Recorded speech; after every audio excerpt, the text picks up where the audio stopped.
So I'd like to welcome everybody to the Medical Marijuana and Wellness webinar series. Tonight's topic will be cannabinoids, CBD, THC, CBN, Delta-8, and more. And we're going to be talking about the components of cannabis, which a lot of people don't pay attention to and probably should, because it helps them. The cannabinoids help us be able help you to be able to focus on exactly the right products that will help you with your particular lifestyle medical condition. And I know there's with 120 different cannabinoids that are in the plant. The question is, which one should you be looking at, which one should you be using? And we'll be talking about that tonight. Joining me is Ron Watson. Ron is with MUV. Ron, tell me a little bit about yourself and what you do. Thanks, Mark. It's an honor to be able to be with you today. When anybody asks me what I do for a living, I look them straight in the eye and say I'm a scumbag lobbyist. So the majority of my job is I actually work the legislative affairs process. So I've been very involved with helping shape the law and help put the team together. But I was also kind of honored with the ability to do some outreach. So I do sales work for the Northwest area or the Panhandle. So my stores are Tallahassee, Pensacola, and Fort Walton Beach right now. So I have other clients as well. I run a company called Watson Strategies. So I am a lobbyist by trade, but I have gotten into this industry and have been hopefully helping shape the laws since the beginning. And like I said, help put the MUV team together. So honored to be with you today, and thanks for the opportunity. And you've been involved a lot with different cannabinoids, because as you're doing your legislative process, like it or not, you get educated about them and you learn how to work with them.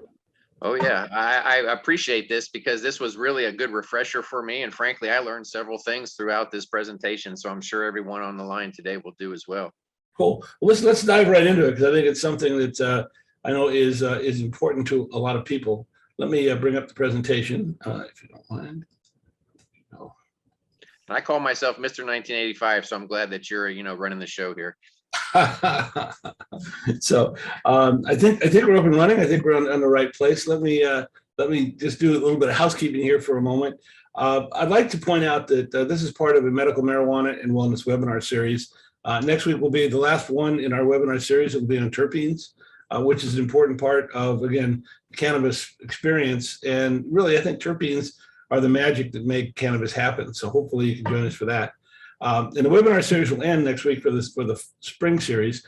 We will start another series in the fall. September 7th will be the first broadcast that we're going to be doing. We're going to be adding a number of new webinars over the summer. We're going to be putting our content together, updating some of the presentations that we do, and bringing some new topics. So look forward to a new series that starts in the fall. September 7th will be the first date. I want to point out that the reason we do these webinars is really to answer your questions. I know when I got involved in medical cannabis, I had a problem trying to find out where I could get information about cannabis, where I could find quality information that's been vetted.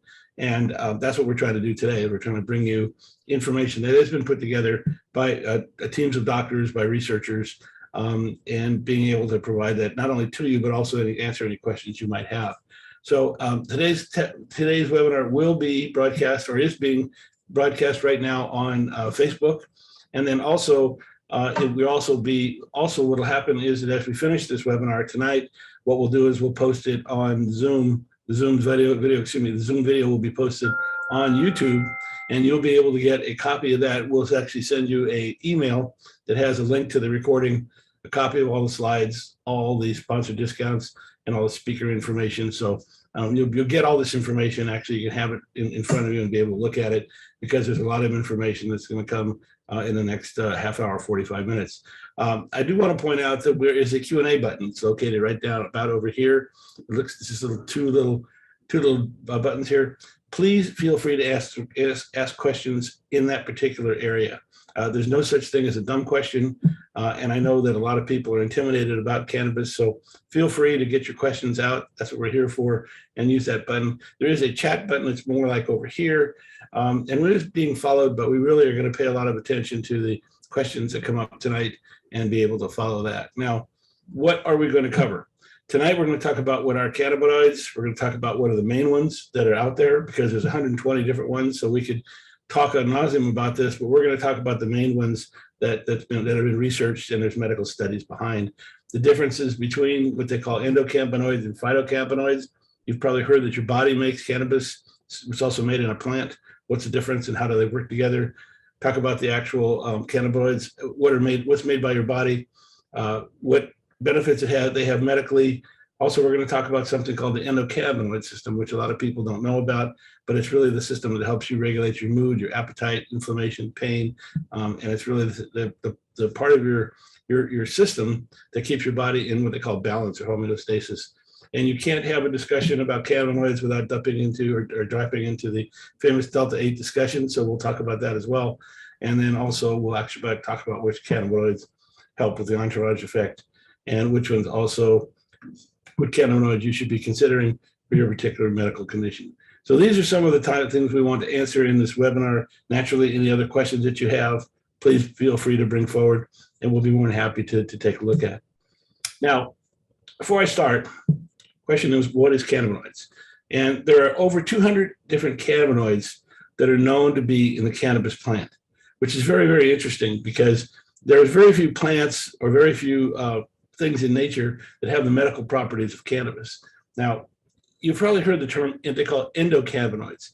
Endocannabinoids are the cannabinoids that are made in your body. And we'll explain to you in just a moment what they do and how important that they are. But the thing to understand is this is how your body regulates itself. This is how your body stays in homeostasis. This is how your body stays in balance. This is how you feel well. These endocannabinoids are working in your body to have you feel well. If you don't have enough of them in your body or you have a deficiency, the question is, how can your body get some help with them? And that's what phytocannabinoids come into play. The reason that cannabis is such a big deal is because we found out that these phytocannabinoids mimic or actually mirror the endocannabinoids in our body almost identically. So if we don't have enough cannabinoids in our body, or if we need some extra cannabinoids, endocannabinoids, by taking the phytocannabinoids, what happens is it goes in and it actually helps your body heal itself, repair itself, and stay in balance. And that's what makes cannabis so interesting. It actually works with many of the receptors. It works with many of the parts of your body to be able to help you quite a bit. Structurally, they're almost the same. And so it's something that, for example, in my particular case, as a senior citizen, if I don't produce enough cannabinoids, like I used to do endocannabinoids, like I did when I was 20, 30, and 40 years old, I can actually use phytocannabinoids. And what the phytocannabinoids will do, they'll go into my body and they'll work with my system to be able to stay in homeostasis, to help me with pain, to help me with inflammation, to help me with sleep, to help me with the different, like arthritis that I get and the different pain levels that I have. So this is where cannabis really comes into play. It's helping your body naturally function itself. Now, I always get asked a famous question: why, when I see a cannabis plant, do I always see these little teeny buds, little buds over here, these ugly little plants that everybody wants to look at? And that's because I wanted to show everyone, right here, you'll see these little, they look like little dots. These are called trichomes. And these trichomes are what really cannabis is all about. This is where all of in the structure of the plant, this is where a lot of the medicine is really stored. And when you put people like MUV, a lot of the dispensaries, this is the magic. This is where you get a lot of the product that's there. Now, the whole plant is in fact used, and the whole plant is really good to be used. But these little trichomes are really the crowning touches. This is the icing on the cake that really helps put the whole products together and really helps cannabis itself. So without getting too technical, why is that important? Well, everybody knows that we have a nervous system. And we've known that since, I think, when I was growing up, everyone talked about my nervous system. And I tend to look at the nervous system as what I call the cell phone system within my body. If I hurt my toe, I hit my foot, hit my knee, hurt my shoulder, it tells my brain that I have a problem, and it communicates from one part of your body to another. And that's done through electrical impulses. We've all known about that. The medical community has known about that for a long time. But if we have a problem, we have inflammation, you have pain, your body will say, okay, we have inflammation and pain. It'll go tell your brain, so it'll say, Houston, we have a problem. The question is, what does Houston do about it? And what's fascinating is that's mirrored in our body by something called an endocannabinoid system. And the endocannabinoid system is a system that where your body says we have a problem. It then goes out and it then produces endocannabinoids inside your body, and it sends those endocannabinoids, that part of your body, to address the pain, the mood, the memory, the appetite, the inflammation, whatever it needs to be regulated. What I found fascinating when I got involved in cannabis about 10 years ago is that we knew about the nervous system for a long time. Medical science did not know about the endocannabinoid system. It wasn't until Raphael Mechoulam and the whole project related to cannabis came about that they really identified and understood the function of the endocannabinoid system. And yet it was working in our bodies. A lot of doctors knew that our nervous system did something. And the question is, what it did was trigger the endocannabinoid system. And that was really the piece of the puzzle that put everything together to help us today understand how medicine works and how our bodies work. So it works hand in hand with our nervous system to be able to regulate our body. Now, I tend to look at cannabis as what I call a whole medicine cabinet. In other words, if you look at what cannabis is, it has 450 medical properties. And I don't know of any other plant, or candidly any other company, that produces 450 different medical properties like cannabis does. We know there's over 200 cannabinoids. We know that 120 of them are being studied. We know there's over 200 terpenes, of which there's 100 of them being studied. So we know that there's a lot going on. And you might say, well, if we know that we have this many cannabinoids, how come we're not studying every one of them? And it's really because of two reasons. One is, here in the United States, cannabis is considered a Schedule I drug. So we're doing no studies at all here. All the studies are being done overseas. And the interesting part is that in the last 18 months, we've done as much studying about cannabis and cannabinoids as we did in the whole history of medical cannabis up until this point in time. There's really, in the last 18 months, research has been really turned on to understand what this plant does and how it's doing. The medical journals, the amount of information being published, the amount of studies being published, are just exploding, and trying to keep up with them sometimes is a bit of a chore.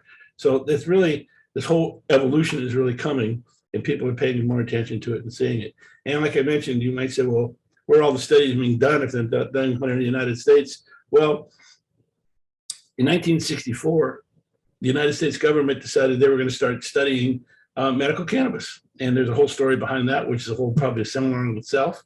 But we started funding research into medical cannabis.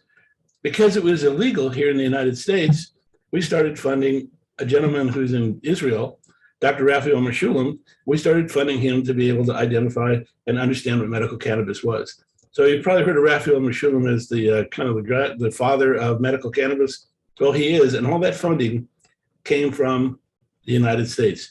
So your tax money and my tax money have been used to fund medical cannabis literally since 1964, and yet we made it illegal here in the United States, which I found very ironic. There's a lot of irony behind it. Ron probably has a whole litany of irony, and I'm not going to open that Pandora's box. But the point I'm making is that the federal patent, let's not even go there. What's that? With everyone? The federal patent, let's not even go there, right? Yeah, I mean, the how should I say, the hypocrisy is long and deep. Let's put it that way. But I do want to point out that we have had a situation where we do know about it. We know that it does work. And if you look over here, we do know that as they were studying cannabis, they found that cannabis had different components, and those components were the different cannabinoids. We'll talk about each of these today. You've heard of THC, CBD. You'll hear about THCA, CBDA, a number of different parts of this plant that all have different medical properties that all trigger and work with different parts of our body to be able to provide the medical relief that's needed when our body gets out of balance, or is out of balance, and helps our body get back into what we call homeostasis. So that's what's here. Ron, we have a lot of what I call the big eight. These are the main endocannabinoids that we see, right? Yep. They're out there. And there's a lot of discussion about all of these. And what's not on this chart, interesting enough, is Delta-8, which is really fascinating. So these are the main cannabinoids that are here. You see CBD, THC, CBG, CBN. And again, we'll talk about even more than these. But those are the main ones that you'll hear about, especially if you're looking at press, you're looking at different articles and things like that. But really what we're talking about is the entourage effect. Not only is the big deal with cannabis the fact that these endocannabinoids mirror the endocannabinoids in your body, the phytocannabinoids mirror the endocannabinoids in your body, but also when they work together, 1 and 1 is 3. So for example, if I'm using CBD with THC, it's much better for pain and inflammation than using CBD by itself or even THC by itself. And what's interesting is that if you're taking THC, which is really important to manage pain, people worry about the side effects, whether that's anxiety, whether that's getting high, the psychotropic effect, whatever it is. If you take some CBD along with THC, it lowers the psychotropic effect, but still maintains the health benefits that THC brings you. And in fact, if you're dosing, you're learning, first getting into cannabis, and you're trying to figure out what your tolerance level is.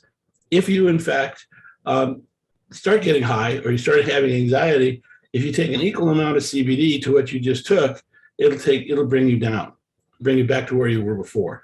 So a lot of doctors who are involved in the dosing process recommend that you have a bottle of THC with you whenever you're using medical cannabis, basically to help you regulate that psychotropic effect and stay in that therapeutic effective zone that you want to be in.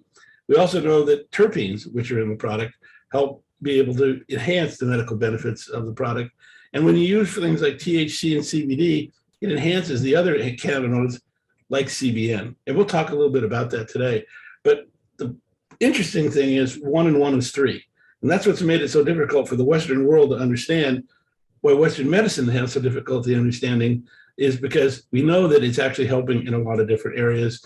And the Western side of medicine likes to study one chemical, one route of information for one condition.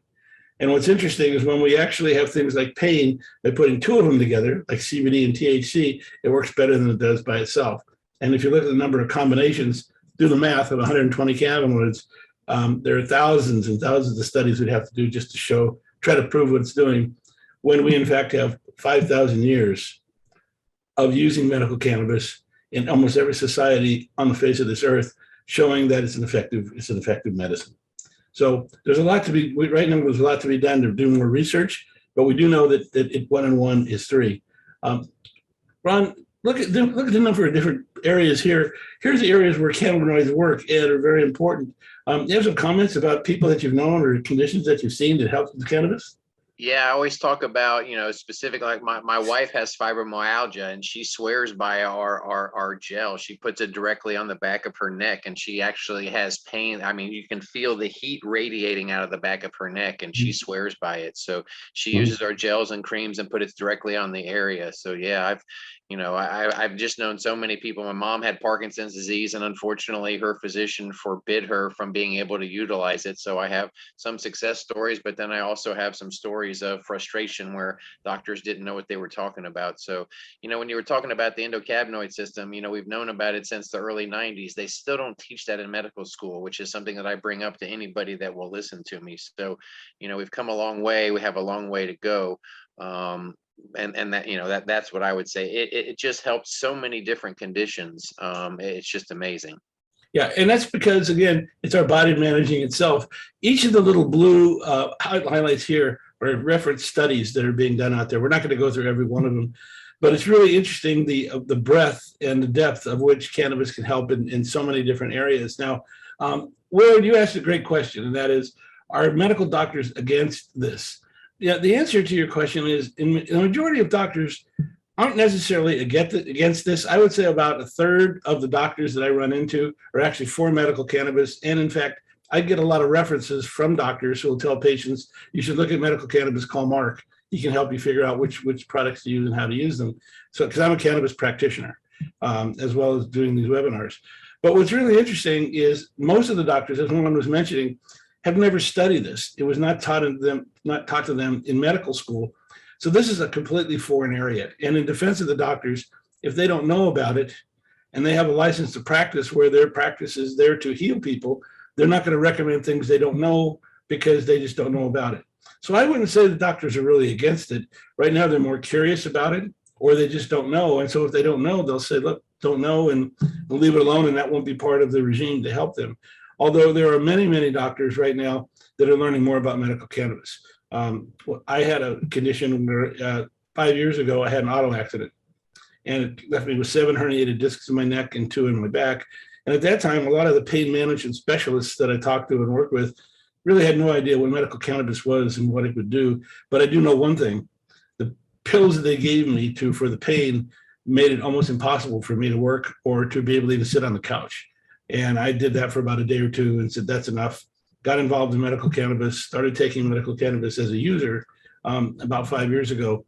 And I'm able to stay with a level of pain below a 1, which is really, really important, but still be able to conduct my everyday life and be my normal human being, or as close to my normal human being as I can, without the pain. As Ron mentioned, you have people with medical conditions that's really being treated. I got my life back by doing that. Marc, I would say to add to that, organized medicine, unfortunately, is opposed. So when I'm lobbying downtown, my good friends at the Florida Medical Association have unfortunately, been given the exclusive ability to be able to teach this course for the physicians, and they believe there's no medicinal value. So I do fight organized medicine, but you're right, Marc. A lot of times I'll get this from a physician, like, whoa. What I'm trying to get them to do is go, So there is some curiosity out there. There's still a lot of peer pressure, though. It's been my, experience that a lot of organized medicine looks down on this. So, we've come a long way. I think we have a long way to go still. Oh, I agree, but I do know that the physicians in the field, the people that are there, I'm talking about the pain management doctors. My doctor, who I'm actually only going to on Thursday for a medical checkup, is very much learning about medical cannabis. Pain management doctors know that cannabis is effective. They know it gets them away from the drugs that are out there that are causing so much problems. When I had my left knee replaced, I was an experiment for Jewett Orthopedic, where they actually use medical cannabis for post-surgical pain relief rather than drugs. And I had worked with 5 doctors over there in that as an experiment, so we could see exactly how it worked. And it was very effective. In fact, more effective. In fact, all 5 of the doctors agreed this was more effective than the actual pharma drugs that they were handing out, and there was less side effects. People did not get addicted to cannabis where they could get addicted to the pain medicine. So there's right slowly, let's just say the physician in the field are learning more about this. The establishment does not want cannabis for a whole bunch of political reasons, not scientific reasons. But the science behind cannabis is very solid.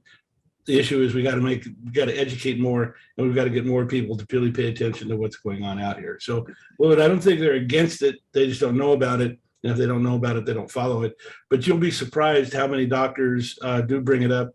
I went on a cruise and I ran into some doctors, and my wife told me I had to stop talking about, let people know I was in medical cannabis, because anytime I stopped to have a drink or I stopped to have dinner, that's all they wanted to talk about.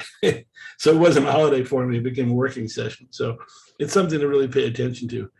So let's talk about cannabinoids itself. Let's not get off topic.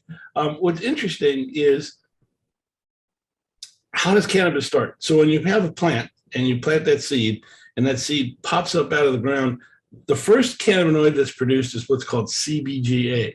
CBGA is considered to be the predecessor or the mother of all the other cannabinoids in the plant itself.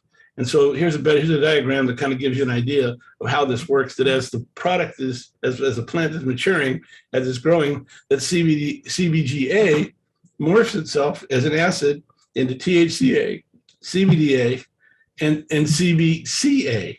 So these are again, cannabinoids are being formed as the plant's maturing. More and more cannabinoids are being produced. And what's interesting is, if you take a lot of the raw plant, you take a raw cannabis plant that you go to cut it, when they heat it, that's what produces the THC, CBD, CBC, CBG, and all the other cannabinoids that are out there. So what's interesting is that with both heat and also with time, you can see where it says you have aging down here, the cannabis plant will in fact start morphing or start producing more and more of the cannabinoids that are out there. And so that's why you hear about, when I use cannabis, what temperature should I set my vape pen on, for example, to get the best cannabinoids and to get the terpenes. And that's because as they're being heated, it's being able to convert into the different cannabinoids that are out there. When you take that joint, if a person takes a joint and they roll it up and they go to light it, that 500-degree temperature at the end of the joint burns off about half of the cannabinoids, all the terpenes, and all of the flavonoids. So it takes about 50% of the medical properties out of that particular joint. And yet it is so effective.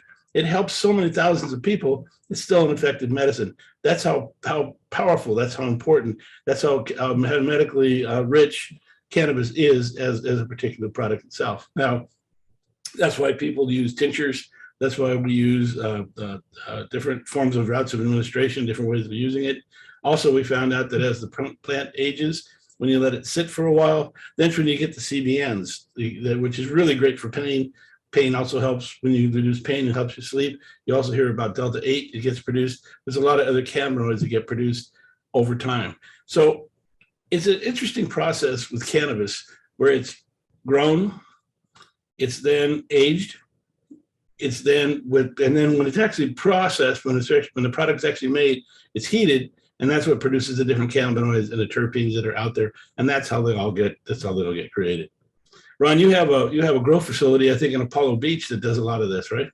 Absolutely. Matter of fact, I just had a grow tour last Friday for one of the representatives, and she was blown away. I don't think that she'd ever envisioned something like that. So I hadn't been in a while, and it's just an amazing to see the process. Absolutely. Right, and it very much, this is very much medicine. That's what I want to point out. This isn't like we're going to grow. I think in the adult use area, people would just, when I grew up, you grew some weed, they go out and they'd smoke it. Now it's turned into a whole different process where we know, because of the different cannabinoids do different things. As part of that manufacturing process, you can control and help produce and enhance not only the cannabinoids but also the terpenes that are out there. My goal for her after the grow tour is for her to walk away and say, wow, this really is medicine. And I think we accomplished that goal. Right, and it really is, and that's what's going on with cannabis today. We've moved a long way from growing something in the basement or in a room with a bunch of tin-foiled windows to something where we're actually growing some really high quality, what I call pharma grade, in fact, pharma grade plus facilities like the one you have at Apollo Beach. So let's talk about CBGA for a second and CBG. What's the big deal about that? Well, what it does, it helps a lot with what I call your gut, a lot of your bowels. It really helps with all of those conditions that are there. We hear about IBS and a number of different things. CBG is really, really good for that. It also helps with staph infections. People have said, gee, I started using cannabis and my glaucoma went away. My mother's an example. My mother was using medical cannabis actually to help treat a cancer condition, which, by the way, it was successful. 5 years later, she's still alive and well. She's running around like the Energizer Bunny. But what she found out was she was taking cannabis for her cancer, her breast cancer, and she found out her glaucoma went away. We'll talk about why that happens, but it's the CBG that's in the product that's really helping her. It also cuts back on the growth rate of cancerous cells. That's why those two really came together. What's interesting is when CBG is formed, it really starts morphing. And as it starts morphing, the amount of CBG in the product goes down substantially to where at certain points it's actually less than 1% of the overall plant itself. In other words, because it's spawning and producing so much, more cannabinoids are being made. It's less as an overall total percentage that's out there. Yet even though at that very small percentage, it still is very effective. As I mentioned, cannabis is a very effective medicine, and you don't need a lot of it to be able to go a long way. And so CBG is very, very effective, something that a lot of people should pay attention to. And one of the questions people ask me is, where do I find CBG in the cannabis plant? Every cannabis product has CBG or it wouldn't be cannabis. It needs it to be able to get started, let's put it that way. So you'll find it in every product that's out there. People hear about what they call THCA. Now, THC, which is Delta-9, is psychotropic. But before it becomes psychotropic THC itself, it has to be THCA. First, it's developed as an acid. And it really comes from, it morphs from the CBGA, and it's known as, which is the mother cannabinoid.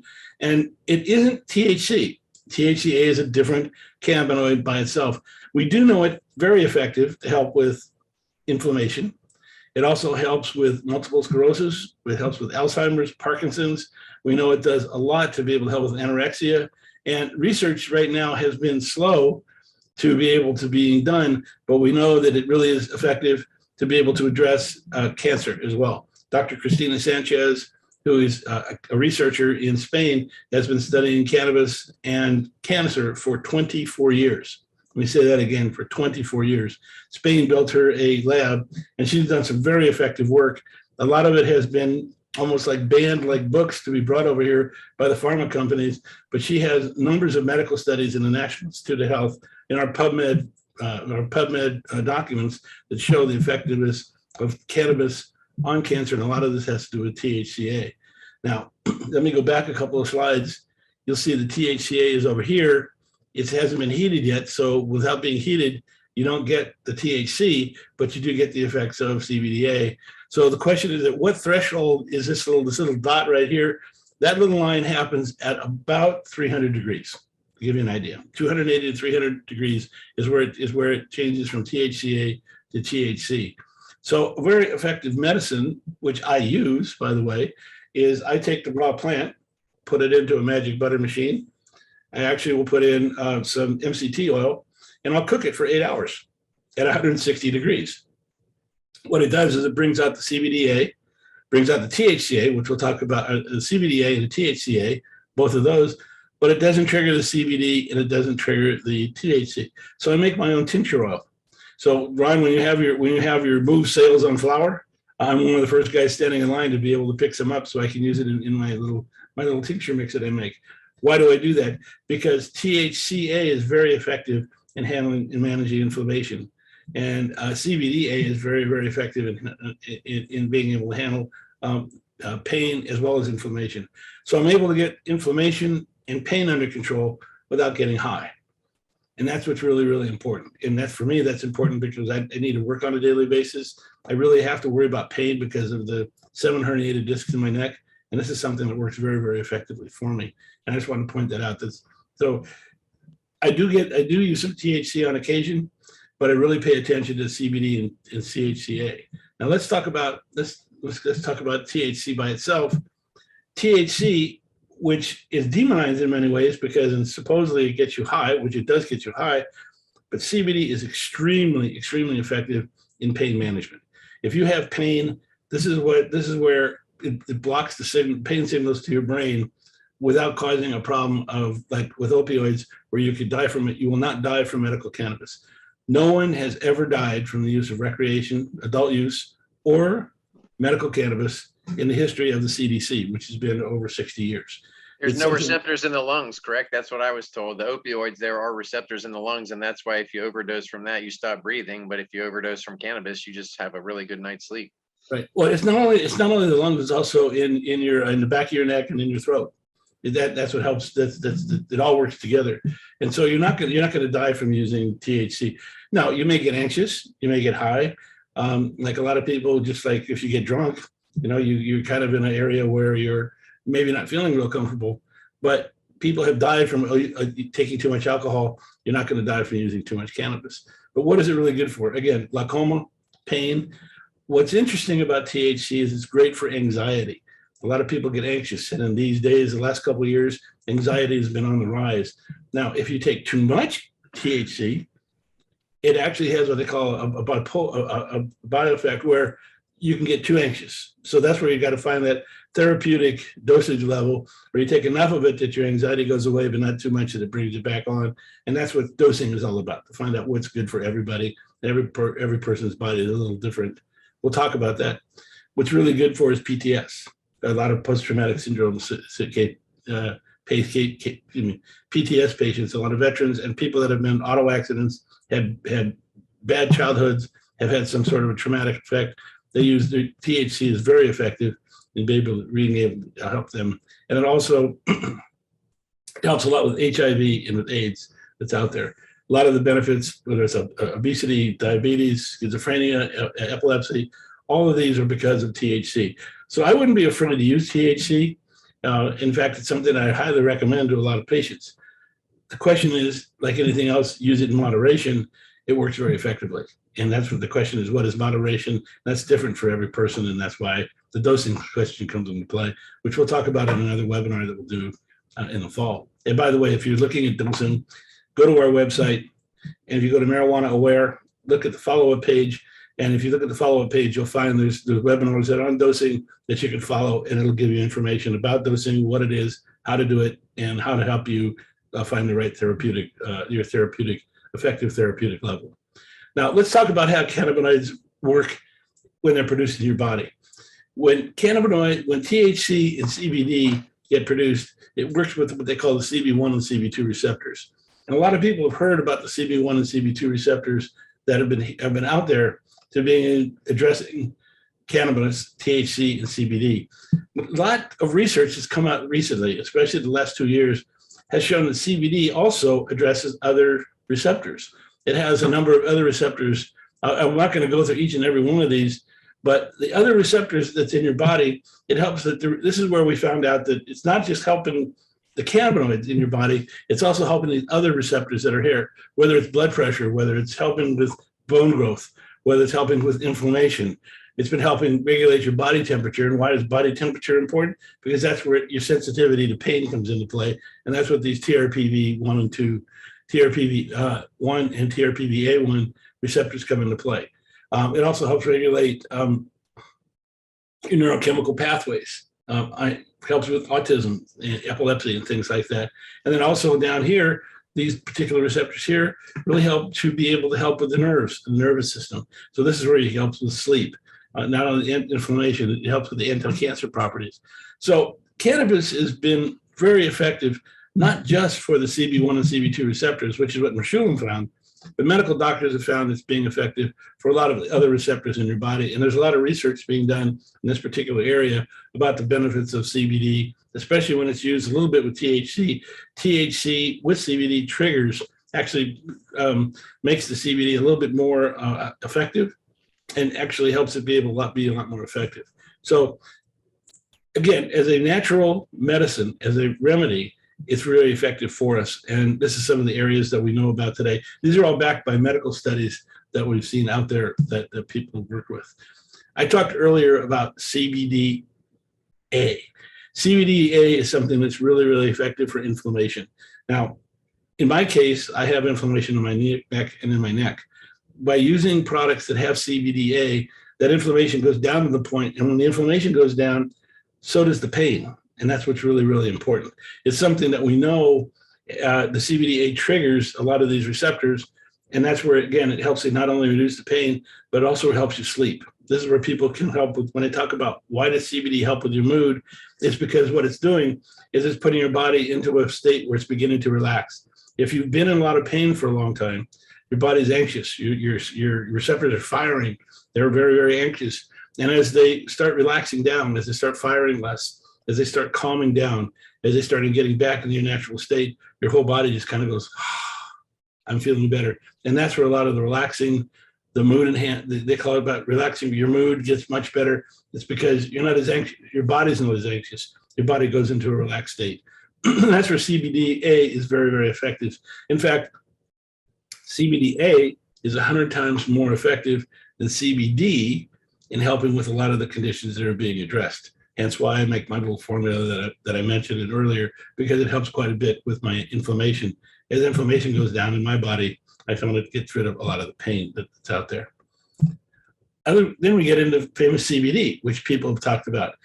Again, with that heat, with time and heat, CBDA turns into THC, CBDA turns into CBD, and then that acts as what they call an agonist. An agonist is something that goes in and helps to be able to stimulate the receptors that are out there, or in the case of THC, where it may be too stimulated, it acts as an antagonist, which actually helps be able to bring down and again put those receptors back down into the homeostasis state and get you less high, get you to relax a little bit, but still gives you the medical benefits of THC that sits out there.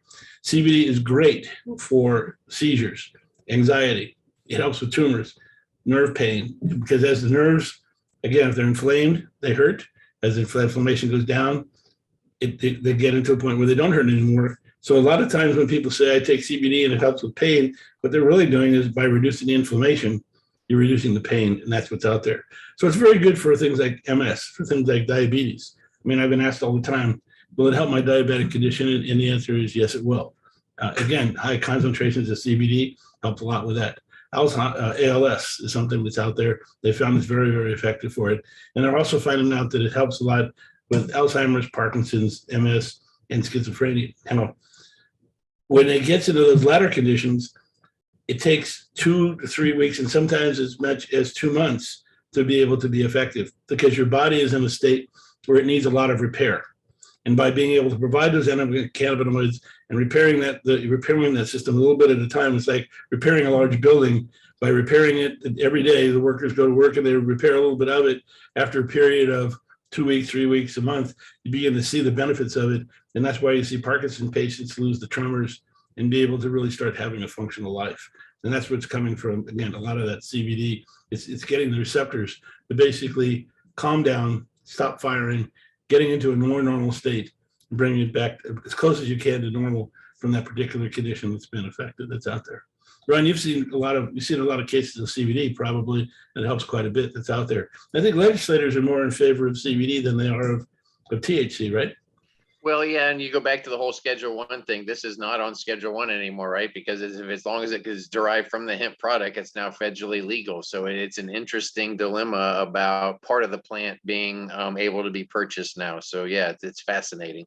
Right. And the hemp and the CBD that you find in hemp is identical to the CBD that you find in cannabis. I think the only difference is that the key CBD in cannabis can have more than 0.3% THC, which is a very small trace of it. That very small trace is still very effective to being able to, as I mentioned, trigger the effectiveness of CBD. But if you get a little bit more of it, it really helps with a lot of conditions, like when, again, pain management with Alzheimer's. And it helps a lot with, for example, if you can have, in medical cannabis helps a lot with arthritis, for example. But CBD helps to a certain extent, but really when you get into medical cannabis, that's what really helps quite a bit. But yeah, this has been the dilemma now, and being legal is hemp. It's just fascinating to be able to see the benefits that people can take advantage of. And as I mentioned in the previous slides, it still triggers all those different receptors that are out there and helps with a lot of different things. So CBD is really a very effective product. One of my most favorite products, or its cannabinoids, is what I call CBN.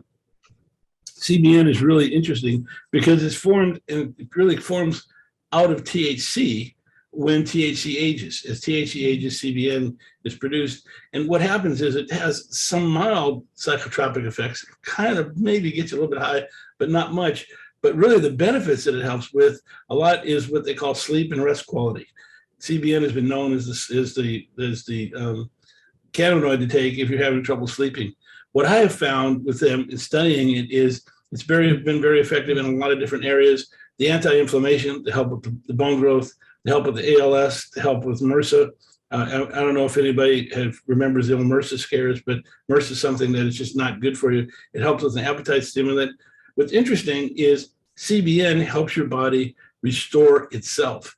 If you're an athlete and you're trying to figure out what cannabinoid should I concentrate on to really help my body get back into a natural state and help it recover after I'm practicing, after I'm doing trials, after I'm having heavy workouts, it's the CBN in the product that really helps bring back a lot of restores a lot of those receptors back to their natural state. That's really out there. I know there's a conference coming up on athletes, and it'll be interesting to see how much they talk about CBN.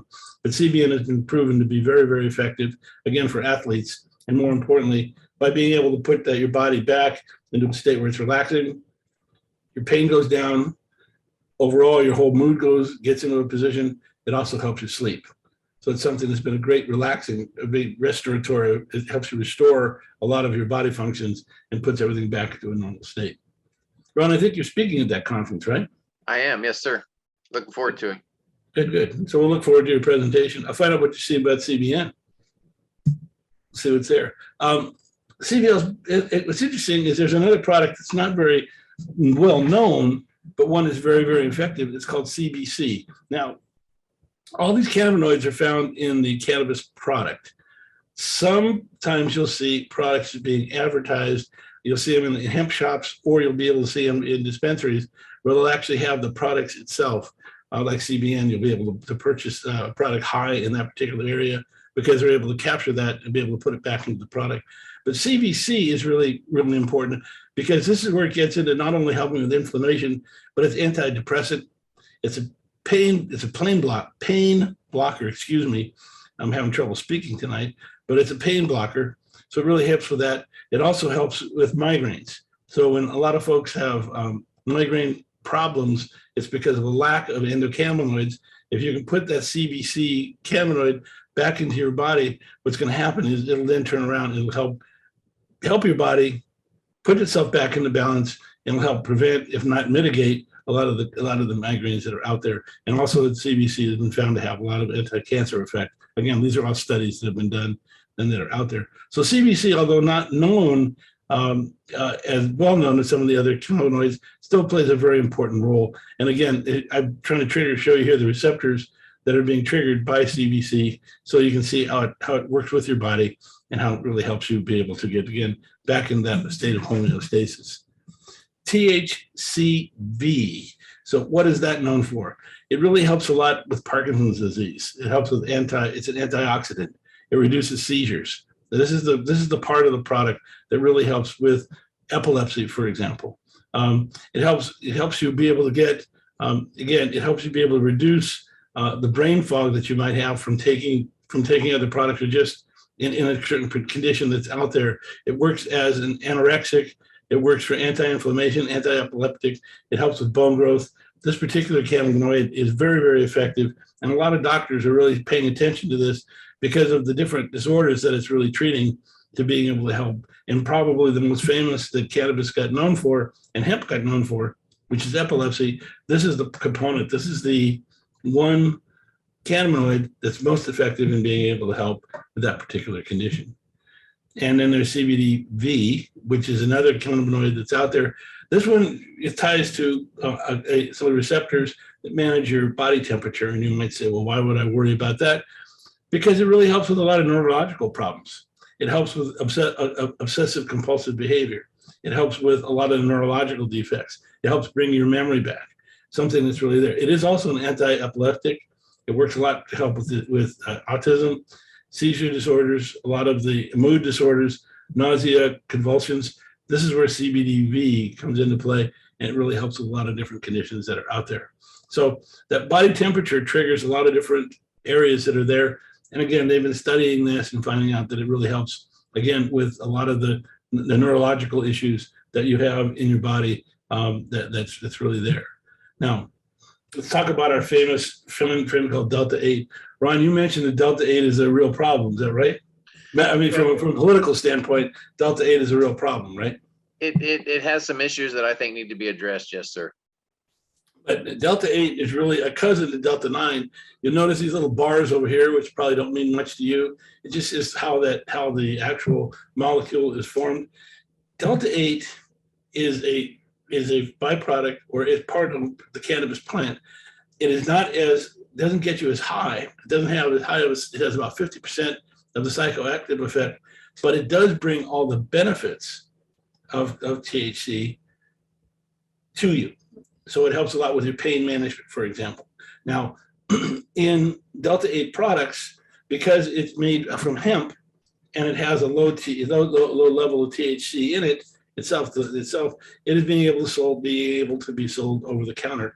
And a lot of states have problem with this because it is a derivative of Delta-9, but you're not gonna get as high by using it. You probably have to use 2 to 10 times more Delta-8 to get the same effects as Delta-9 if you're looking at just using it for adult use or trying to get high. But if you're using it for pain management, it is as effective as Delta-9 for pain management. And that's what the popularity of the product is. A lot of people want to get rid of pain, but they don't necessarily want to get high. This is one of the products that really helps you do that. And Delta-8 has been very popular to do that. Because it's made out of the hemp product, both hemp and marijuana products, it kind of slipped through what I call the political legislative writing crack. And so there's a lot of questions of should it be legal or not, especially in states that don't have adult use like Florida is out here. Now, what I do want to do is I do want to have you understand there are a tremendous number of benefits to THC-8, the Delta-8, okay? Whether that's helping you with your stomach, a lot of their gut issues, a lot of the sleep, the relaxation. If you have a hangover, Delta-8 is great to help you get over a hangover. It helps your brain basically clarify your thinking. I know there's a lot of people that say, well, what's that all about? We all know that, musicians use cannabis. Why do they use it? Because it helps them focus. It helps them get kind of in the mood. That's this brain part. It helps stimulate your brain and makes you more creative, which is what it's all about. It's not as effective as Delta-9, but it does help in those particular areas. And it does help with pain. So these are a lot of the medical benefits of Delta-8 that's out there. I think the thing you got to be careful of is that Delta-8 is something that is produced in very small quantities in the plant itself. It takes about 8 hemp plants to be able to produce a bottle of hemp. And of course, hemp that has Delta-8 in it takes even more hemp plants. So a good quality Delta-8 product is going to be very expensive to be able to produce. And so because of that, you really need to pay attention to what they call the certificate of authenticity that you'll find with the product, because a lot of times what they'll do is they'll make a Delta-8 isolate. They'll take Delta-9, they'll actually chemically alter it to make the Delta-8, and then they'll pour it back into the bottle. That is not as effective as a natural made Delta-8 product. Okay, in other words, it's almost a synthetic product. And so that's why you need to pay attention to purchasing Delta-8 products from quality manufacturers that produce it naturally, that's out there. And that's where the COA, the certificate of authenticity, comes into play. Pay attention to it, because it should tell you which batch was produced, what's in the batch, and how it is produced itself. I went out when I was doing, I do a seminar on Delta-8. I did one, and I was out looking at, I went to 5 different CBD shops looking at their Delta-8 products, and only 2 of the 5 products for Delta-8 had a COA that was real. The rest of them were all they did have a COA on the bottle. They did have something that was there, but it was 2 years old, it was a year old, and it didn't match what was in the bottle. It was just something that's thrown out there. And again, Delta-8 or CBD vendors are not as regulated as the dispensaries like MUV here is in Florida, so they can get away with a lot more things than you can. And here in Florida, Ron, your MUV, you have to do 2 tests internally, 1 test at a third-party plant to be able to put a product out on the street, right? Yes, sir. And you're right. There's some regulatory concerns in Florida, and it's almost, they have to be able to pull it off the shelves to test it to make sure that it's accurate, as opposed to us having to go, every bit of it has to go through testing before we're allowed to put it on the shelf. So again, buyer beware, like you said. What I always like to say is you can buy sushi at a gas station, but be careful. I totally agree.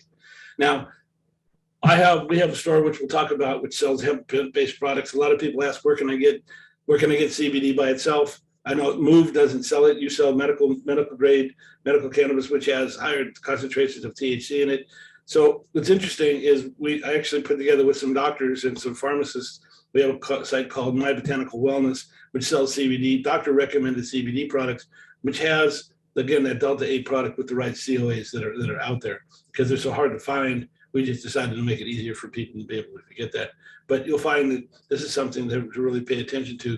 I do want to point out, this is an example of what a COA is. They might say, what is the COA thing? On each of the packages, now I happen to use a MUV package for medical marijuana, there will be a batch number and or a barcode. That batch number will allow you to be able to you should be able to scan that with your phone, that little QR code that's out there. And when you scan that QR code, it should pull up what they call the certificate of authenticity. And that certificate of authenticity will give you the lab report that's done for the product. So how did I know the lab reports were 2 years old? Because I saw a product on the shelf. I took that hemp base, I put my phone up, scanned the QR code, and found that the study was done 2 years ago. And it's pretty clear that what's in that bottle was not produced 2 years ago. So I knew that there was something wrong with that particular COA. The products that we sell in our store have the COAs that match exactly to the batch that's what's inside the bottle itself. And that's what you're looking for when you're able to buy a Delta-8 product. So buyer beware on Delta-8. There are quality products that are out there, but unfortunately, you have to pay attention to it, and you have to sort through it that's out there. And there's some of the dispensaries that sell Delta-8 products. I don't think MUV does, but I know there are some dispensaries that do sell Delta-8 products. And if you have a chance to migrate to them, I think if you're looking at Delta-8, that's the place you really want to go. Kathy, you asked the product, says, which products contain Delta-9, and what's the difference between Delta-8 and Delta-9, and what conditions can they be used for? I hope we just answered that question for you. And if we didn't answer that question, please let me know. As I say, I was trying to show you the benefits of Delta-8 and show you the differences between them.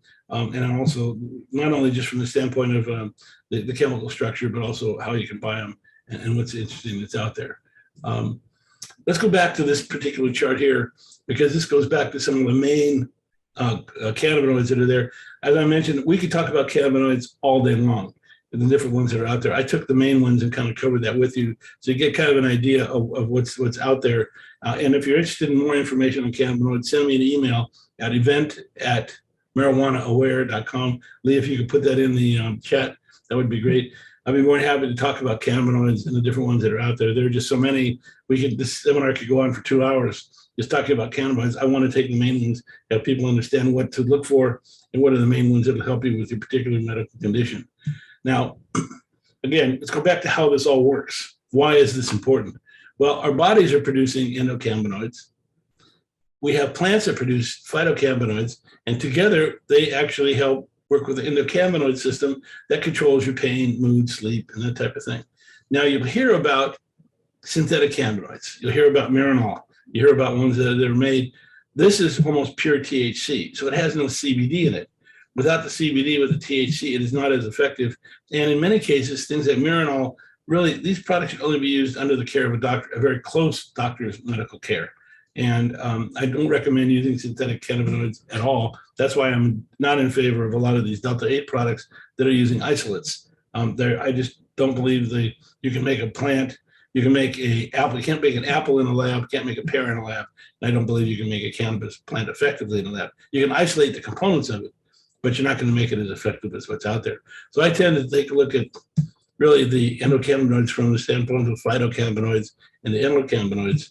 And what's interesting is we have the ability to put cannabis in your body, or your brain produces endocannabinoids. Where do they go? Well, they get stored in what they call your fatty acids. So cannabis itself the endocannabinoids reside in your fatty acid. As we mentioned, you have a nervous system. When you have a problem, and we say, Houston, we have a problem, what does your brain do? Your brain then goes out and turns those fatty acids into long-chain fatty acids. That's where the endocannabinoids get produced.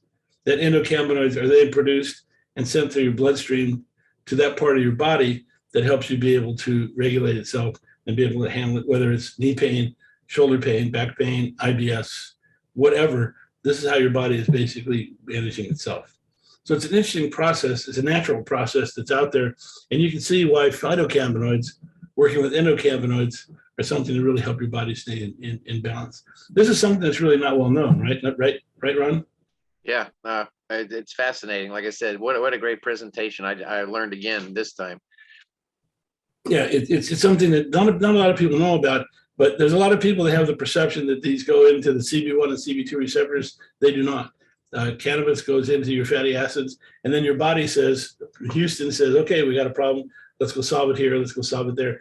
That's one of the main reasons why people will take it. For example, in my mother's case, she was taking it for breast cancer, and her glaucoma went away. Your body knows if you have a problem. It doesn't need a doctor to tell you have a problem. Once it knows that problem's there, what it does, it then goes out and it will then go out and it'll help you produce the products, the endocannabinoids you need to address that particular condition. Why was my mother's glaucoma out there? Because at 80 years old, and she's now 93, she wasn't producing enough endocannabinoids in her body to be able to give her body the resources that she needed. Now that we've supplemented that with the phytocannabinoids, her body is now getting better, and it's helping her in a lot of different ways that are out there. And she is fighting the age issue, but it's something that's really, really interesting. Probably kept her alive for at least 3 or 4 years minimally. It's there. And Marc, as we said, partly I think this is why you test positive, 60 to even 90 days after, consumption, depending upon how often you use it, because basically it's being stored in your body for future use. Right. Yeah. And I got a question last week. A lady went to work for a company that just got bought out, and the new owners are drug testing every one of the employees. And she has been using medical cannabis, and she will test positive. I had another lady in that same group who was using just CBD, and she felt that she was okay. And the answer is she's not okay. Any CBD or THC will show up in your body for anywhere between 30 to 90 days. Now, certain employers don't test for CBD. Certain employers are only looking for THC. It just depends on the tests that are being done. And it's a bit of a crapshoot. And Ron, you got to get those folks up in Tallahassee to make it okay for people on medical cannabis programs to be able to work. I'm working on that. If I could fix 2 things overnight, it would be workforce protections, and it would be your right to carry a gun and have it concealed. So anyhow. Yeah, cool. Anyway, those are a couple of things we need to take a look at. Now, you hear about what they call terpenes. Why are terpenes important? What are terpenes? Terpenes are the part of the plant when the plant's growing that it uses to protect itself. This is what keeps it from being eaten by other animals. This is what keeps it from protecting it from the heat. This is what helps it protect it from different pests that are out there. These are part of the product. We've heard of essential oils. This is very much like essential oils. This is where the aroma of the plant comes from. When people smell the cannabis plant or they smell cannabis being used, what they're really smelling is the actual terpenes themselves. And so there are really 6 of them that are there are 8 or 10 of them that are the most popular.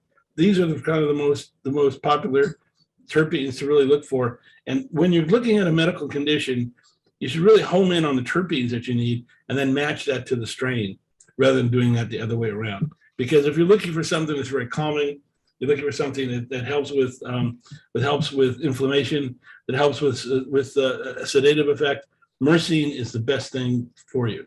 Myrcene will help you sleep.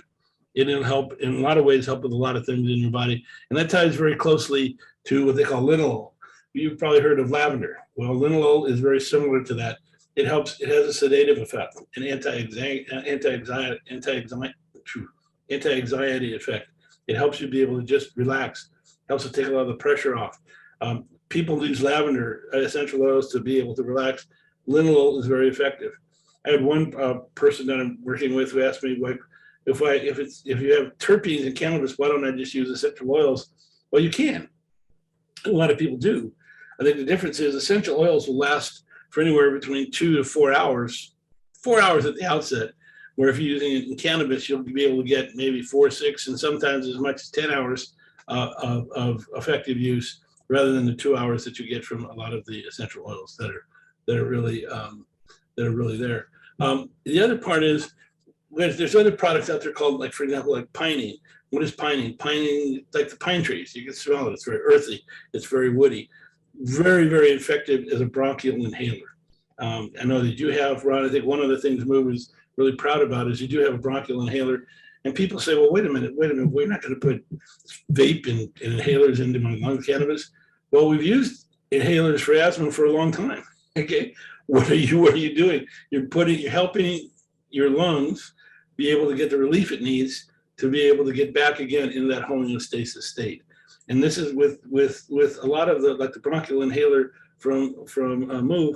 It really helps people be able to not only get those airways open, be able to help you be able to breathe better, but also it's a very effective way of taking medical cannabis, a very discreet way of taking medical cannabis without smoking, drinking, or without taking tinctures or using vapes and things like that. And I think pinene is very, very important for a lot of different conditions. Again, for pain relief, it's great. Negative of pinene, it does bring back memories. So if you're suffering from PTS, be very careful about how much pinene you take. It's effective to be used, but don't put too much of it in there. It can help trigger some of those memories to be coming back that are out there. Caryophyllene and humulene are also 2 great products that are two that are out there. You'll see that almost across the board, all of these terpenes work for anti-inflammatory. That's one of the things that terpenes bring to the party is reducing inflammation. In the case of humulene, it helps a lot with antibacterial, and it's an appetite suppressant. So a lot of folks say, well, gee, if I use cannabis, I thought I'd sit on the couch and grab the munchies. The answer is, yeah, that can happen.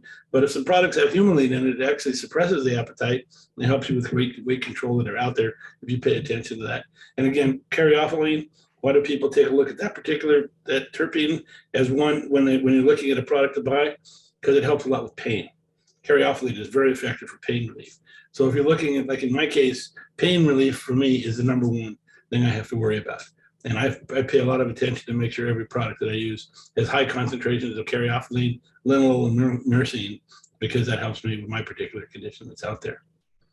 Yeah, Marc, we actually put a sheet out. We have a nice terpene sheet that has those that you listed and a couple more on there. And we basically list potential effects, the aroma that it has, the strains that we offer that you can find these terps in. And then the neat thing is we also list other naturally occurring products like, hops or lemongrass or basil or mangoes have a lot of myrcene in them as well. So, that's why you'll hear sometimes people will actually eat a mango when they're consuming because it actually gets you that many more terps. So it's fascinating.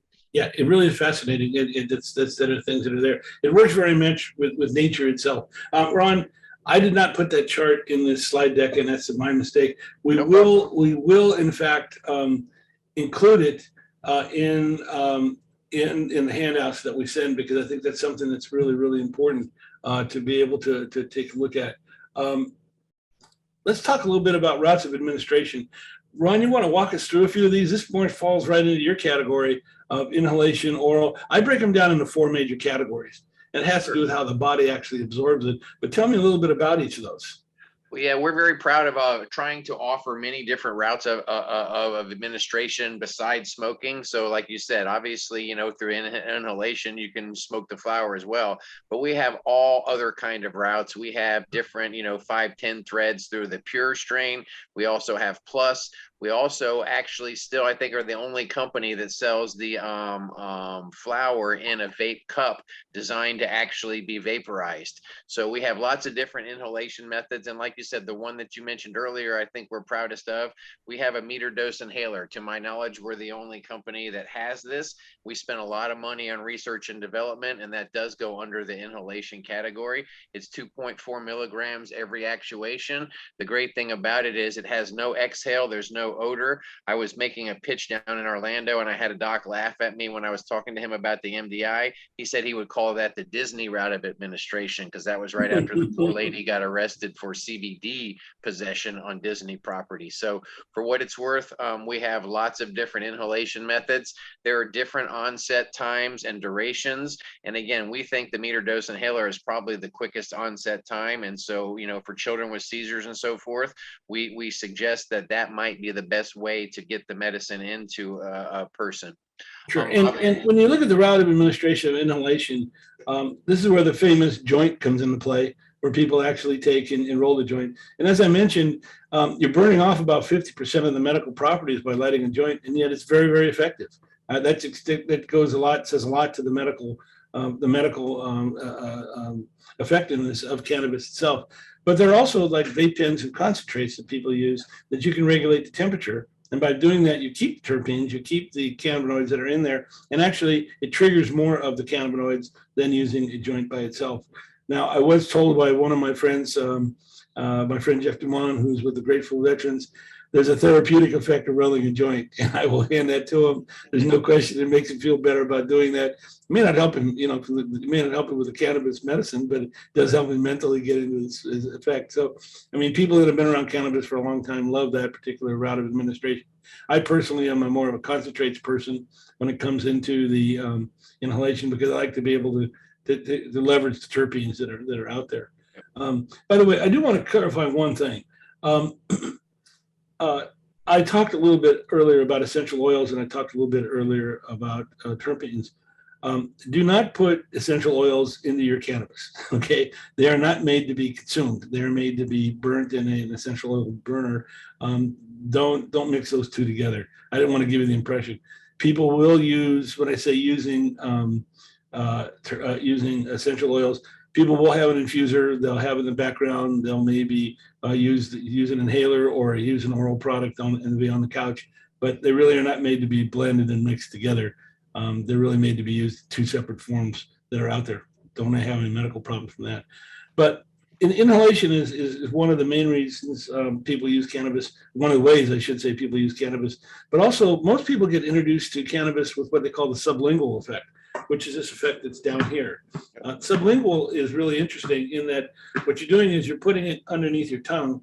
And if you put cannabis underneath your tongue and you wait anywhere from 10 to 30 seconds, maybe as much as even a minute, it will absorb into the inside of your mouth, into the bloodstream, and it goes directly into your bloodstream. And it really helps to be able to help you get cannabis into your body and really gets around a lot of the problems you have of the absorption problems with oral, which we'll talk about. Oral is not a negative, it's just a different way of absorbing it, but it really is more effective. It takes about 15 minutes to 30 minutes to work, but it'll work anywhere from 4 to 6 hours, which is great. In my particular case, because of the pain I have in my neck, I use sublingual drops every morning. It takes about 20, 30 minutes to work. But I also hit a vape pen as I wake up, because that gets rid of the pain right away. Ron, you have a comment? Yeah, I love our tinctures. Our tinctures are actually encapsulated. So we actually have patents on that. So what does that mean? Oil and water actually mix. So our tinctures are actually water soluble.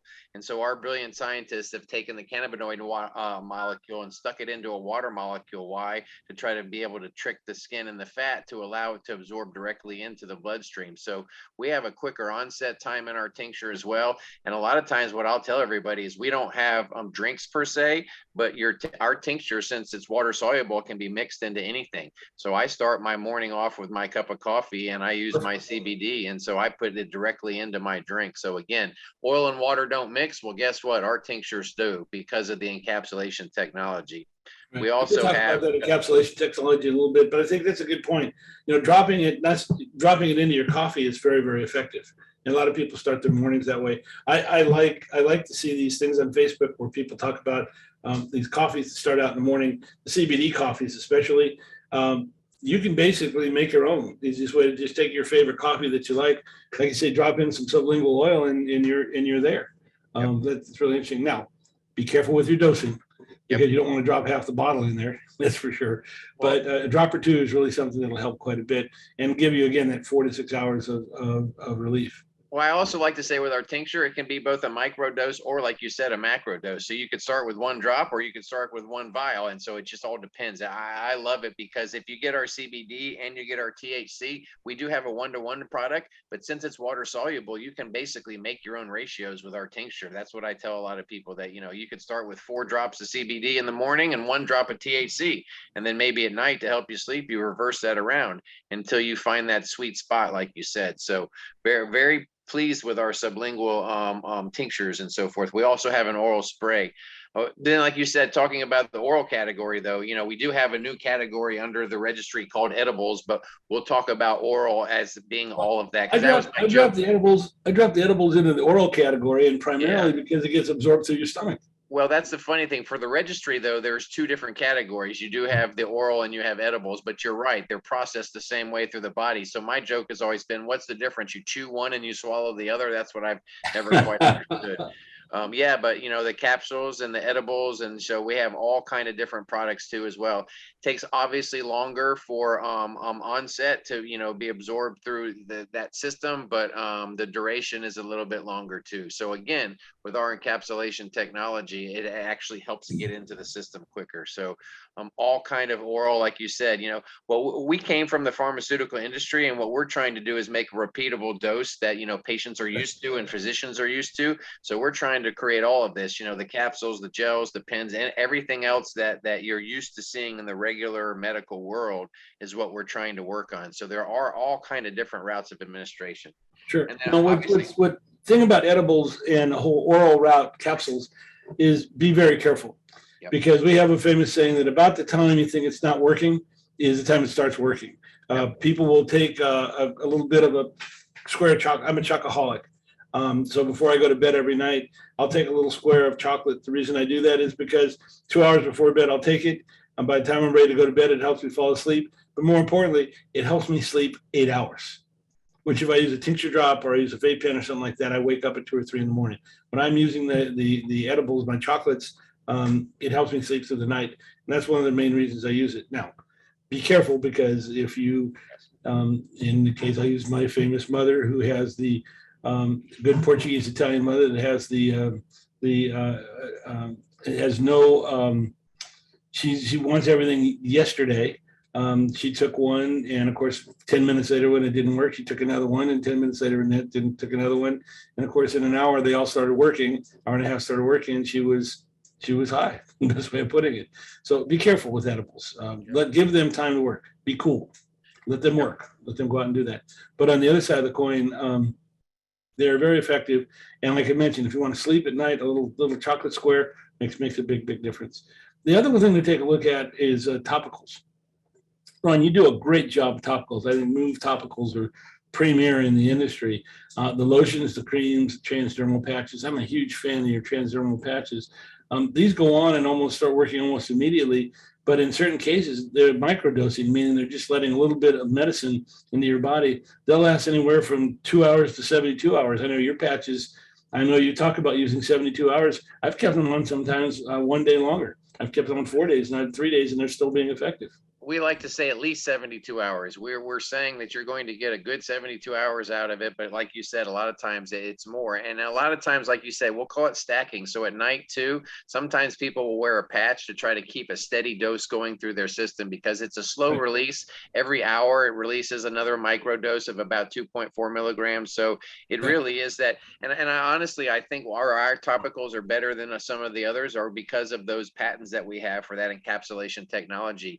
You know, a lot of topicals have a hard time penetrating through the skin and the fat and so forth. And so because of the encapsulation, ours actually gets into the bloodstream and gives you a full systemic body feel. So when you were talking about migraines earlier, that I've been reported, thankfully I don't have them, but a lot of my patients have told me that they take our gel and they put it directly on their temple and they swear by it. So, you know, there's all different kinds of routes of administration for different situations and even different times throughout the day with different situations. So that's one of the neat things about, you know, discovering cannabis is there are so many different options for you to try to, you know, figure out what works best for you, because what works for me may or may not work the same for Mark because his body is slightly, you know, needing a adjustment more than or less than mine is. So it's fascinating. See, Barbara asked a great question. Barbara asked the question is, why do different people have such high tolerances to cannabis effects? Well, Barbara, this goes back to, if you take a look at alcohol, you take a look at caffeine, we have a thing in cannabis we call go low and go slow, which I wish I would have learned about in college when I was learning how to drink. Okay. Unfortunately, one did not go low and did not go slow and paid a hangover price for it. But what's interesting is our bodies, because of our metabolism, because of the way our body actually functions, different people absorb these products in different ways. I have a very good friend of mine who literally, if he has one martini, he's done for the night. And I mean done for the night, meaning he's sleeping on the couch. I have another friend of mine that can drink the whole bottle and he's only getting going. I'd be very careful with, because this guy can drink all night. It's there. Look at the Scots and the Germans. I lived in Europe for 15 years. I learned do not drink with English, especially the Scots and the Germans. They have a huge tolerance that's out there. It has a lot to do with their metabolism that's out there. Every person's body is different. I have a high tolerance to THC. My wife does not. My wife uses a 12-to-1, meaning 12 CBD to 1 THC or 20 CBD to 1 THC. It helps her with her particular condition. My situation is I'm a 4-to-1 person because I have a lot of pain. That helps me quite a bit that's out there, but I have a higher tolerance to THC. And that just comes from me experimenting with, again, when I first got into cannabis, I started low, took a little bit more, took a little bit more. At one point in time, the relief was there. Then I took a little bit more and that was relief, but I started feeling a little bit of a buzz. So I started backing down a little bit and I started adding more CBD to it to find out what my relief level is. And that's where I found where my therapeutic dose comes into play. But it has a lot to do with your metabolism. Again, you probably have friends that can drink a lot. They have friends that can't drink much. It's exactly the same process that goes on in your body. Why? Metabolism, best way of putting it, and there's some other factors that are out there. We're getting a couple of the questions, Ron, so let's see if we can answer some of the questions that are there before we run into move. Let's see. Will, you made a great comment about maybe it's the doctors in Florida. Doctors in Florida doctors in general, not just in Florida, they have a medical license, and that medical license is their life. And if they lose that medical license, they basically can't practice. So doctors tend to be very conservative. Also, doctors tend to be in a mode where they just don't want to take any experimentation because they're really responsible for providing you relief. Many of the doctors have not looked at the research, have not spent the time to look at the research, and simply, frankly, just don't know. And I would say that falls in the category of almost 2/3 of the doctors that are out there. About 1/3 of the doctors just don't want to know. And I know that there are probably 60 or 70% of the doctors that do want to know because they also want to know what's better for their patients.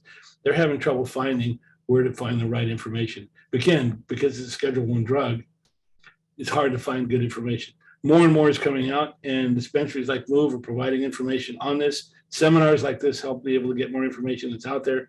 But it's really been a problem of being able to get the right education for doctors that are out there. I have a good friend of mine, Charles Felix, that if you're a doctor, Charles has a seminar, send me an email and I'll send you a link to it. He does webinars actually at the same time as we're doing this one for doctors, and they talk about different remedies that are out there. So there are areas and there are forums to help doctors quite a bit. Again, you can lead a horse to water. The question is, do they drink?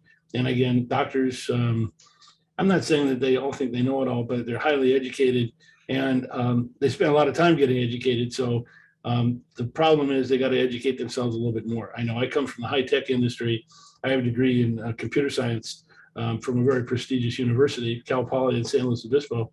And we're known as one of the top 3 computer science programs in the country. And I have had every 5 years to completely learn something new about my profession, because we went from mini computers or mainframes and mini computers and PCs to tablets, to cell phones, to networks. And it's something I had to stay up with. Doctors didn't have to do that. And the doctors should have to do that. Let's put it that way. Get educated. That's just my humble opinion. So I have one that says, anonymous, it says, oh, as a medical doctor, I would guess 50 or 60%. I would agree with that. After I started using medical cannabis, I had many colleagues that tell me they favor using, but since it is not legal, they feel hamstring. They feel hamstring and really wanted to recommend it. I think that's correct. I think it goes back to because it is a Schedule I drug nationally. A lot of doctors have caution. Look, I recommend and I really compliment the doctors for being cautious. I think that's something they should be. But there is a ton of research that's out there. One of the things I like to tell the politicians, and I like to remind the doctors, is you get your science from PubMed. PubMed is the National Institute of Health digest of all the different studies that are out there. And if you look at medical cannabis in PubMed, there's over almost 40,000 different studies that have been done over the last 20 or 30 years. When we talked about cannabis being researched in Israel with the United States government funding and still funding medical research in cannabis research in the medical cannabis, all those studies done by Meshulam were all put into PubMed. So the research is out there. It's just sometimes a lot of people haven't had the chance to look at it, and candidly, they don't know that it's there. And then it goes back to the issue of, because of this whole Schedule I issue here in the United States, it does fog things up. Hopefully, and I'm not sure on the short term, but hopefully by the end of this particular decade, we can make some major strides in being able to clean up the whole legality of cannabis, at least here in the United States. Because I know in other countries that have done that, they've had tremendous positive results from that. And one of those countries being Canada, to the north. I lived in Canada for 5 years and have a lot of friends that are up there. And there's a lot of people that are using medical cannabis and being able to use it effectively for a lot of different conditions. So I hope we take a page out of Canada's book. And thank you very much, by the way, Doctor, for your comments. I much appreciate it. Ron, let's talk about MUV for a second. You talk about a best set of what I call best of class cannabis products. You really do have a broad range of products, but also you mentioned your background coming from a pharma industry. You've done a lot to make sure you have quality pharma grade products, right? We're trying, yeah. Like I said, our original CEO of AltMed, we've now merged with Verano. He came from the pharmaceutical industry. He sold a company for a lot of money and retired and never needed to work again a day in his life. But he had a daughter with epileptic seizures that no medicine could ever really treat besides making her a zombie. So he ended up watching the Sanjay Gupta special. And so here was a man who'd run a Fortune 500 pharmaceutical company, who had money and had time and now had a new passion. So yes, sir, we did come at this from, let's try to take this plant and put it into all forms of what I'll say regular medicine or traditional medicine is. So we've spent a lot of money on research and development that I think some of our competitors have yet to do. So that's why you're going to see a whole lot of stuff. Like you said, the encapsulation technology that I actually mentioned earlier, we, believe it or not, have 9 patents from the federal government on a federally illegal product, and they all kind of tie into the actual encapsulation. So like I said, basically our scientists, our PhD chemists, took the cannabinoid molecule, stuck it into a water molecule to try to trick the fat in the skin to have better absorption and to have better bioavailability. So again, that's why some of our products work a little quicker than some of our competitors, and I think frankly work a little bit better. So you'll see not all of our products have the encapsulation, but if you look down in the bottom right, you can see that little end cap. Any of our products that have that end cap on it have that technology. So it's in our patches, it's in our tinctures, it's in some gels, it's in some creams. We're very proud of the science that we've brought to into this. And again, that's why you say, I appreciate your comment on our topicals. I believe that there's science behind the fact that ours are working a little better because of the way we get it into the bloodstream. Right, it's out there. You take a look at the different, they call routes of administration. I kind of lined up the routes of administration to the actual products that you have out there. Yeah. And that you have these are the patches that you see over here. Yep. A lot of the vapes that are up here, we didn't talk much about it. This is the metered dose inhaler. I think you're the only one in the market that has one of those. We're the only one in the market that has the meter dose inhaler, and we also just came out recently with a female product called Ease. And so this was actually approved for endometriosis. That product is also available now. So we're excited about that as well. Heard a lot of good feedback from that. And hopefully that will lead us to some other products for females based on some input coming back. But like you said, the meter dose inhaler, we have lozenges, like a hard candy. I mean, we're trying to have the different routes that are all possible. We also have RSO, which is Rick Simpson's oil. We have that in the form of a tincture. We also have that in the form of the regular RSO, the black tar that you're used to seeing like in the little syringe. And then we also have RSO in capsules. So what we're trying to do is again, have different products, but then have different routes within those products as well. So, our competitors have some of these things very similar, but we do have some very unique products, and we would love for anyone interested to come check us out. And having them in an encapsulated form really helps quite a bit, especially in the RSO. RSO typically was made by Rick Simpson, who really contributed the formula to the world. And it's very effective. It's made from the whole plant. Yep. So the whole plant goes together, has a lot of terpenes, obviously a lot of the cannabinoids that are in there. It had with all the terpenes, the flavonoids, the cannabinoids, it's very, very effective.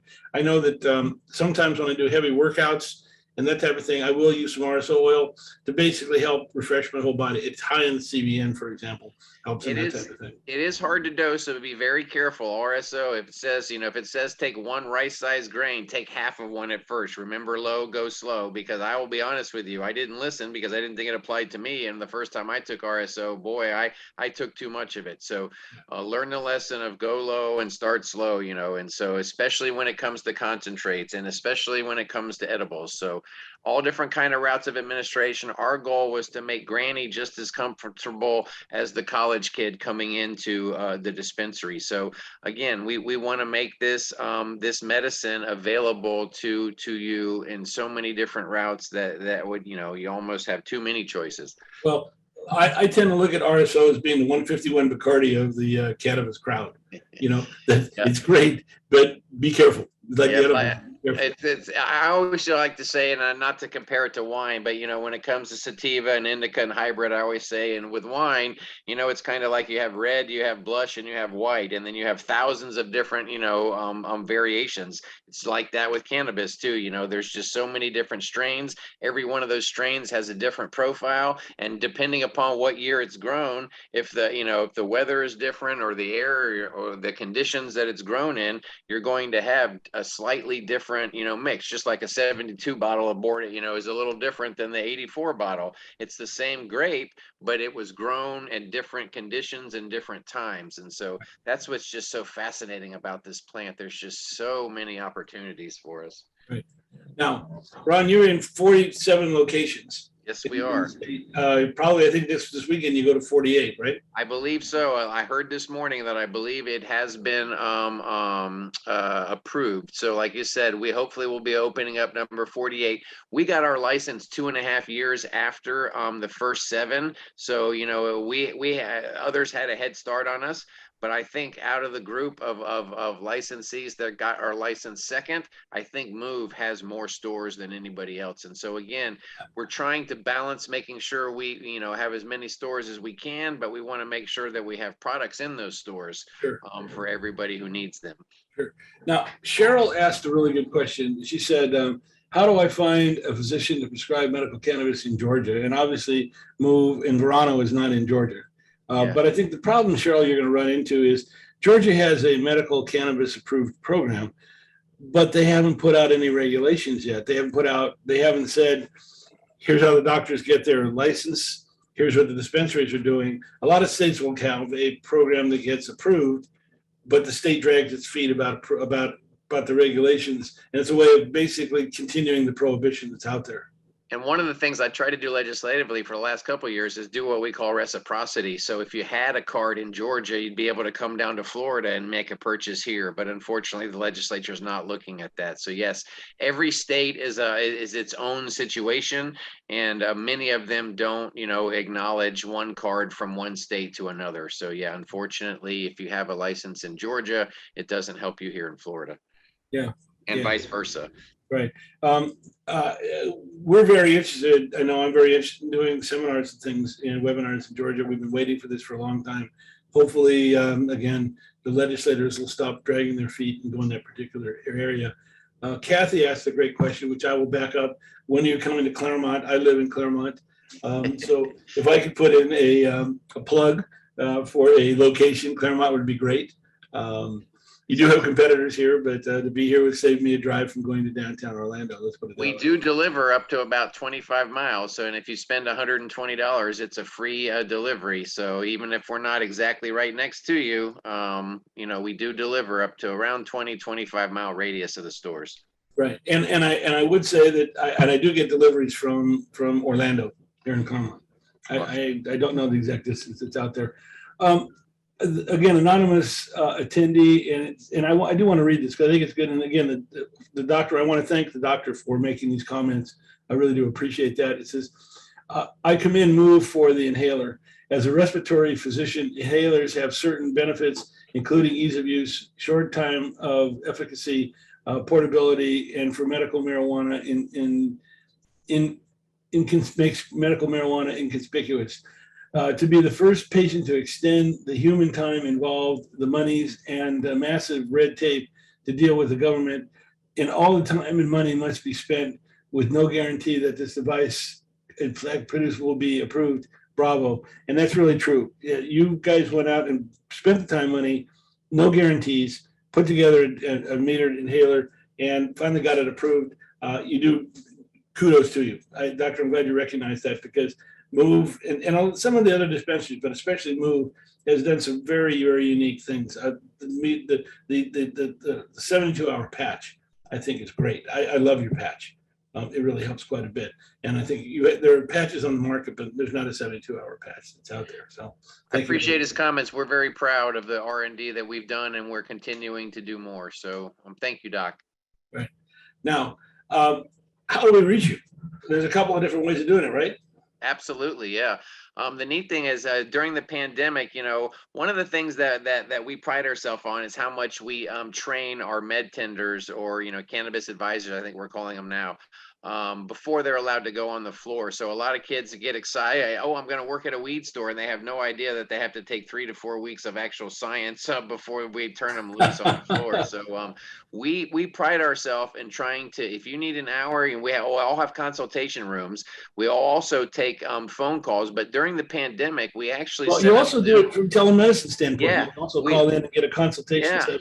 We set up Zoom conference calls during the pandemic because most people weren't coming into the store anymore. And so, yeah, we're continuing to do that. So you can actually set up a Zoom meeting with us, and we'll spend as much time in the patient consultation as they need. So, we're trying to educate however we can. If you come into our store, our med tender should be able to help you individually, or we also have, a call center, and we also will set up a Zoom meeting for you. And we pride ourselves on education. We will give you as much time as you possibly need.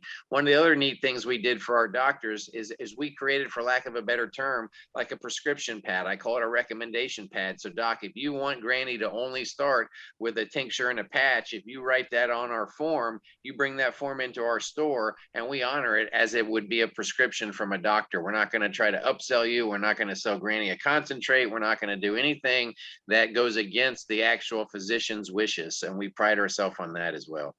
By the way, I recommend, whether you're a seasoned cannabis user or new to it, your consultation is worth going through. It really helps quite a bit. And of course, you have a great support line a support line as well as an email line. You've made it really easy for the patients to be able to get the information that they need. And I will make sure that chart, which should have been in this presentation, of all the different MUV products with all the strains and terpenes are out there. I believe you're the only ones that put that out, because a lot of people will say, which products have myrcene in it, which products have the humulene in it, which products have, and by the way, what route of administration, that chart really helps be able to nail that down. And I want to thank you very much for that. So. Well, Mark, I want to thank you for putting these presentations on. They're incredibly educational, and I've dedicated the rest of my life to teaching anybody that will listen on this topic, and I feel that you are doing the same thing. So for everybody out there, I hope you were able to learn a few things from us today, and look forward to seeing you. I mean this. I want you to come to MUV, but I want you to get relief. So if we don't have the products that you need, I want you to go to one of our competitors, because this really is medicine, and it really will benefit your life. Right. And so, a lot of people ask, so where do I go to get cannabis products? Well, naturally, we'll recommend MUV. And thank you very much, Ron, for your comments and for your help. Also, if you're looking at getting a card, a medical marijuana card, MMTC of Florida is the location I recommend. Why recommend them? They have 25 clinics throughout Florida. And more importantly, they're the only clinics that offer dosing support. And dosing is absolutely critical to making sure that you get your cannabis that's out there. So helping you get started, even after you get started, helping you find out the right products and what to use are really, really important. And then also, if you're looking for just hemp-based CBD products, instead of going to your gas station, you have a location called My Botanical Wellness, where you've had physicians take a look at the products that are out there and recommend that they're there. And in those cases, except for MUV, we have an MMWW10 code that gives you a 10% discount on any of those things that are out there. Ron, next week we're doing our last webinar in the webinar series on terpenes, which are important. And please, everybody, please tune in. I think terpenes are really the key to using medical cannabis, and it's very, very important. A lot of people don't understand what they are, but if you're looking at going on your cannabis journey, it's something to really pay attention to. But Ron, thank you very much for your comments tonight and your assistance and for MUV sponsorship. We really do appreciate it. Do you have any closing comments? I just like to say, have an awesome, cool, and funny evening, everyone. I appreciate your time, and hopefully we'll see you around. But hold on, before you leave, you just made a statement about awesome. Tell me about that statement and how it came to be, because I think that's really important. To close, everybody comes to this journey for their own reason, right? What's your why? My why is I lost my 8-year-old child to leukemia after a brave 14-month battle. So about 12 months into his 14-month battle, when I was down in Shands one day on his whiteboard, underneath where it said goals for the day, my son had written that his goal for the day was to be awesome, to be cool, and to be funny. So ever since that day, that's kind of become my motto. It's on my business cards. I had friends give me wristbands with his name on it and so forth. And in the highest honor of my life, if you go to any of the MUV stores in Florida, there'll be a plaque on the wall that says be awesome, cool, and funny. And it's dedicated to my son. Yeah, and I think that's important. And, you're being in the right mental state and the physical state is really what we're really all about. So Ron, thank you very much. And thank you for that recommendation. A lot of people ask me why we do this seminar. Really, it's really helped people get their life back. I've done a lot of these, and the one comment that I get consistently is thank you for helping me get my life back. And if tonight you watch this webinar and using some of the terpenes and some of the cannabinoids and terpenes helps you get your life back, we feel we've accomplished what we wanted to do, which is to really help you get the relief you need through medical cannabis. Thank you very much for joining us. Please join us next week for terpenes. And if you have any comments or questions, in the chat, the event at marijuanaaware.com email address, please let me know. Thank you, everybody, for having a great evening. Thank you very much for tuning in. We really do appreciate it. Without you, we wouldn't have a webinar series run. Thank you very much. And God bless you in Tallahassee. You probably need cannabis to be able to just be able to cope. Certainly helps me with my job, that's for sure. Good, thank you. Anyway, have a good evening and thank you very much. Good night, all.